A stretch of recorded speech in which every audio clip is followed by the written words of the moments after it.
Salut, c'est Romain pour un homme dev et aujourd'hui on va parler de YouTube et du matos qu'il faut pour commencer. Et si comme moi vous voulez attaquer une chaîne YouTube, l'une des premières choses que vous allez chercher c'est un truc capable de filmer. Un smartphone, une GoPro, un appareil photo, voire même un caméscope. Ça existe encore ça? C'est comme si on parlait de VHS ou de Betamax.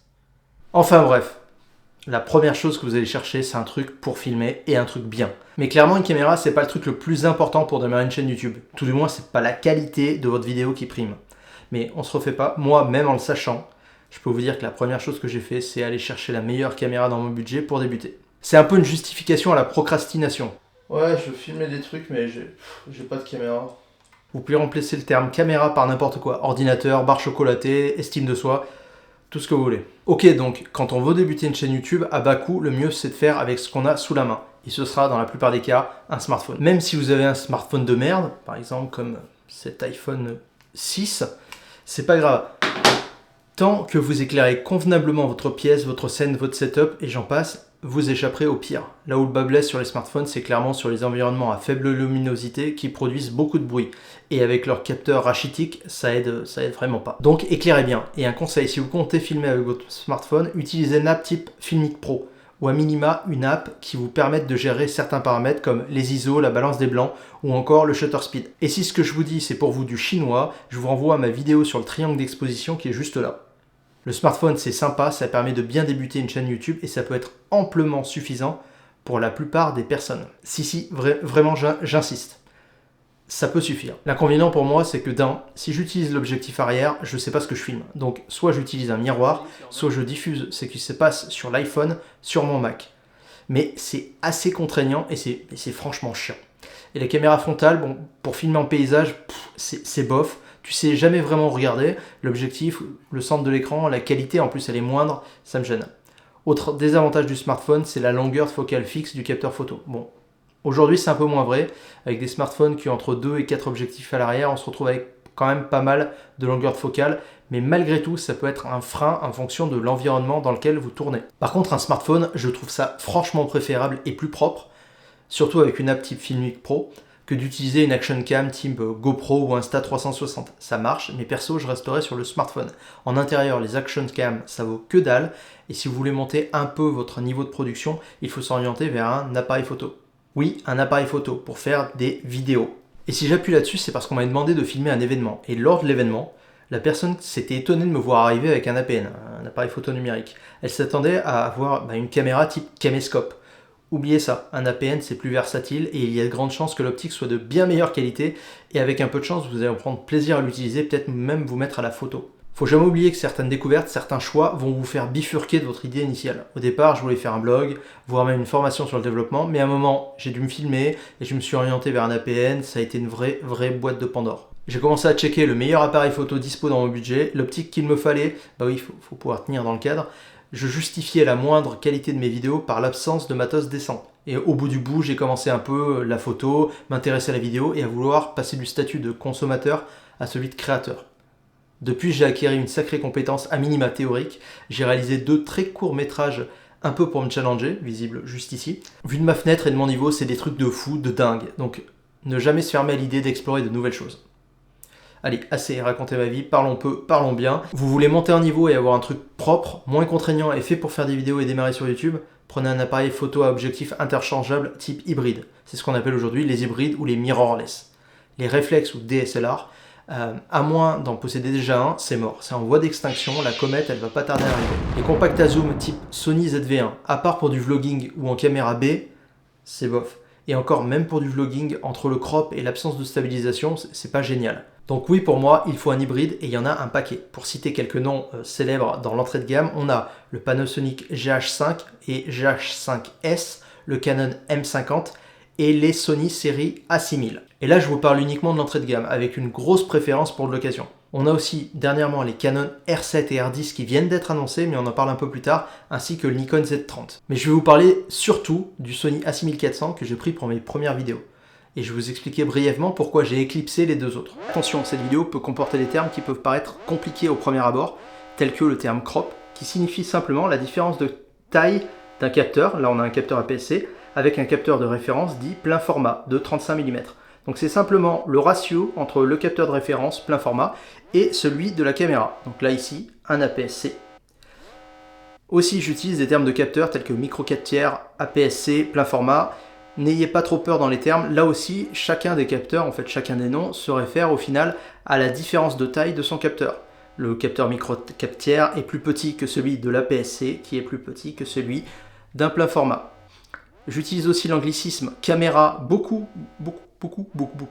Comprenez-le à chaque fois par APN ou appareil photo numérique en bon français. Mais voilà, c'est un anglicisme que j'ai tendance à trop utiliser. J'espère que ces explications vous aideront à appréhender encore mieux la vidéo. Et si vous avez des questions, de toute façon, n'hésitez pas, je répondrai à chacun de vos commentaires. Les Panasonic GH5 ou GH5S ont été très prisés des youtubeurs comme des caméras orientées vidéo. Équipées d'un capteur micro 4 tiers, c'est pas la caméra la plus à l'aise en basse lumière, et moi perso j'aime bien les plans avec des parts d'ombre, mais par contre c'est une super caméra pour tout ce qui est des fonctionnalités orientées vidéo, voire pro, avec la possibilité d'avoir un waveform, un vector scope, des zébras, et j'en passe, c'est une vraie mini caméra cinéma. Il y a aussi la possibilité d'enregistrer directement en 422 bits, dans le boîtier, une super stabilisation. Bon, si c'est trop technique pour vous, dites-vous qu'elle dispose de fonctionnalités assez pro et plutôt avancées niveau vidéo. Mais pour YouTube, le GH5 il dispose aussi de quelques tares, et particulièrement son autofocus à détection de contraste, qui est loin, très loin de ce qui se fait côté Sony ou Canon. Et ça, c'est franchement gênant. Bref, pour faire un plan statique, ça passe, mais si on veut présenter un produit et exiger un changement de focus en live, c'est bof. Par exemple ça risque de pas suivre. Et par exemple, le GH5 aura peut-être du mal à se recoller sur le visage derrière. L'autofocus, c'est la capacité de l'appareil à capter un sujet, un objet et se focaliser dessus. Et sur le GH5, ça pêche et ça peut vous foirer une vidéo. Et aussi, comme on est sur un capteur micro 4 tiers, un objectif de 24 mm donnera du 48 mm en équivalent plein format. Donc il faudra partir sur des objectifs très grand angle pour avoir une scène assez large. Ça, j'en parle dans ma vidéo sur les capteurs. Si la notion de capteur ne vous parle pas, dites-vous simplement que plus le capteur est petit, moins il capte de lumière et sa profondeur de champ est plus importante. Aussi, la distance focale des objectifs est indiquée en équivalent plein format. Donc en fonction du capteur, il faut appliquer un coefficient pour savoir ce que ça donne sur un capteur plus faible. Et sur le GH5, il faut multiplier par 2. Sur les Sony A6000 et Canon M50, on est sur des capteurs dits APS-C, dont le crop factor est plus faible. Un 24 mm donnera l'équivalent d'un 36 mm plein format sur un capteur APS-C, contre 48 mm sur un micro 4 tiers.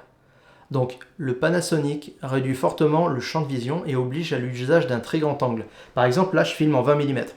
Sur le Panasonic GH5, j'aurais besoin d'avoir un objectif avec une ouverture de 10 mm pour réussir à avoir le même champ de vision que j'ai actuellement. Pour info, Panasonic aujourd'hui propose aussi le GH5 II et GH6, qui a l'air franchement cool, mais à un tarif assez élevé pour du micro 4 tiers et surtout avec une gamme d'objectifs qui a des tarifs assez salés, même si maintenant on a accès à du Sigma en monturel, donc ça va. Pour le prix du GH6, on est quand même à 2100 € sans objectif, et l'occasion, elle n'existe pas parce que le produit est neuf. Le GH5 II, il est assez intéressant, mais franchement, quitte à investir dans du neuf, vaut mieux investir dans un GH6 ou privilégier du coup un GH5 d'occasion pour vraiment pas cher. Concernant le Canon M50, c'est un bon appareil avec un tarif plus doux que le Sony. Par contre, il a un point vraiment négatif de mon côté, c'est le crop en 4K. Qu'on soit clair, quand on débute sur YouTube, on peut filmer en 1080p sans problème et se suffire de ça, ok? Mais je suis parti du principe que j'ai proposé moi mes vidéos en 4K. Et sur le Canon M50, il y a un énorme crop factor de 1,5 en 4K. Bon, ça veut dire quoi là encore? Ça veut dire que de la même manière qu'un capteur APS-C ne propose pas le même champ de vision qu'un plein format, le M50 en plus il a un crop supplémentaire en 4K qui réduit encore plus le champ de vision. Il n'utilise qu'une partie du capteur. Par exemple, si on souhaite filmer avec un 24 mm plein format, on se retrouve en APS-C avec du 36 mm. Mais si en plus sur le Canon M50 vous basculez en 4K, on se retrouve avec un champ de vision de 54 mm, parce que ce dernier n'utilise qu'une partie de son capteur en 4K pour éviter la surchauffe. Je présume pas de comment vous allez filmer vos vidéos, par contre je peux vous dire que moi, pour avoir ce champ-là, cette scène-là, je suis à quasiment pas 1 mètre de la caméra avec un objectif de 20 mm. En équivalent APS-C croppé, ça donne ça.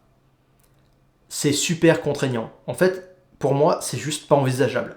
Donc là encore, il faut tendre vers des objectifs à très grands angles. J'ai pas la place chez moi pour me permettre d'avoir un 54 mm braqué sur moi et pouvoir filmer décemment. Autre chose, sur le Canon M50, il y a une limite maximum d'enregistrement vidéo de 30 minutes. Ça veut dire que toutes les 30 minutes, il faut relancer l'enregistrement. C'est chiant, c'est pas le truc le plus chiant du monde, mais quand même, c'est chiant. Juste un truc, si vous avez cliqué sur cette vidéo parce que vous avez vu un DJI Ronin 4D sur l'image en vous disant mais merde, est-ce que sérieusement le gars va conseiller un DJI Ronin 4D pour débuter sur YouTube? Je crois que vous avez la réponse, non? Donc si c'est le cas, dites-le moi dans les commentaires, ça voudra dire que cette vignette a fonctionné. Merci d'avance et à tout de suite. Chez Sony, on a la gamme A6000 avec les anciennes générations, les A6000, A6300, A6500. La plus récente avec les A6100, A6400, A6600. Oubliez les anciennes générations pour 2 points, la possible surchauffe en 4K et la limite d'enregistrement à 30 minutes là aussi. Là où la génération suivante, elle a aucune de ces deux tares, de ces deux problèmes, et elle a même un écran inclinable à 180 degrés. La 6100, c'est l'entrée de gamme, et l'autre gamme, c'est la 6600. La 6400, c'est le plus intéressant, parce que le boîtier est tropicalisé, ça veut dire qu'il est résistant aux intempéries, et il dispose de profils de couleurs. Les picture profiles dont je parlais juste ici. Contrairement à la 6100. La 6600, il a comme avantage d'avoir un IBIS, c'est une stabilisation intégrée au boîtier. Si vous comptez l'utiliser, votre caméra uniquement sur trépied ou via un stabilisateur, l'IBIS, il n'est pas forcément utile. Pareil, la 6100, il peut être amplement suffisant si vous ne comptez pas retravailler l'image en sortie de boîtier. Et si vous comptez ne vous en servir qu'en intérieur, pour la tropicalisation. Si vous comptez faire de la photo à côté, partez sur la 6400. Et au passage, je me répète, mais si c'est votre première APN, pour démarrer sur YouTube, on va pas citer Le Bon Coin, mais franchement, allez chercher du côté de l'occasion. La 6400, c'est un appareil très prisé des streamers, donc il y a moyen de le toper en fait à bon prix. Je rentre pas dans les détails trop techniques du nombre de points de focus, la qualité du viseur numérique, la durée de la batterie, le framerate. La gamme A6000, en gros, elle surpasse les autres. Bon, le boîtier, l'appareil, c'est bien beau, mais après, pour filmer, il vous faut un objectif. Plus la longueur de focale est faible, plus le champ est large. Ne pas oublier, le Canon et le Sony sont des capteurs APS-C, donc il faut multiplier par 1,5 la valeur de focale pour savoir ce que vous aurez réellement. Là encore, pour un objectif de 24 mm, ça donnera un équivalent 36 mm sur un boîtier APS-C. Je vous ai fait un test d'un 50 mm par là, c'est un plein format qui est très peu cher. Pour YouTube, oubliez-le, il faut quelque chose de beaucoup plus large. Donc, 50 mm, c'est trop serré, il faut quelque chose aux alentours de 24 mm. Et franchement, pour un plan fixe comme celui que vous avez là, je ne peux que vous conseiller de partir sur le Sigma 16 mm f1.4 pour monture Sony, pour monture E. Ça vous donne l'équivalent d'un 24 mm, c'est très bien, il est extrêmement lumineux avec une ouverture à f1.4 permettant d'avoir un bokeh qui est plutôt pas mal. Niveau rapport qualité-prix, il est top, franchement la finition est exceptionnelle, le seul point négatif c'est l'absence de commande sur l'objectif. Il se trouve entre 350 et 450 €. Avec ça, cumulé à un A6400, c'est le setup YouTube parfait pour débuter. On a un boîtier plutôt qualitatif qui fait de la 4K à 24 fps sans crop, un objectif 16 mm équivalent 24 mm sur un boîtier APS-C, donc assez large, ce qui permet d'avoir un champ de vision plutôt agréable, ce que je trouve plutôt utile dans la plupart des setups YouTube. On n'a pas toujours énormément de place. Donc l'ouverture aussi à f1.4, elle permet de ne pas avoir monté trop les ISO pour avoir une image propre. Et comme on a accès au Picture Profile sur la 6400, on a la possibilité de filmer en S-Log pour maximiser la plage dynamique. Ça fait un combo matos très intéressant et franchement parfait pour débuter et avoir quelque chose de très qualitatif.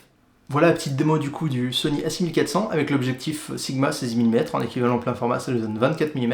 Et voilà le rendu qu'on peut avoir avec le Sony A6400. Donc là, j'ai pas trop poussé les ISO, je suis à 500 en ISO avec un bon éclairage et une ouverture à f2.8. Sinon, très récemment, ont été annoncés les Canon R7 et R10, des bons petits produits avec un R10 qui est juste en dessous de 1000 €, donc assez intéressant sur le papier. Mais attention, chaque marque d'objectif, chaque modèle dispose d'une monture pour ces objectifs.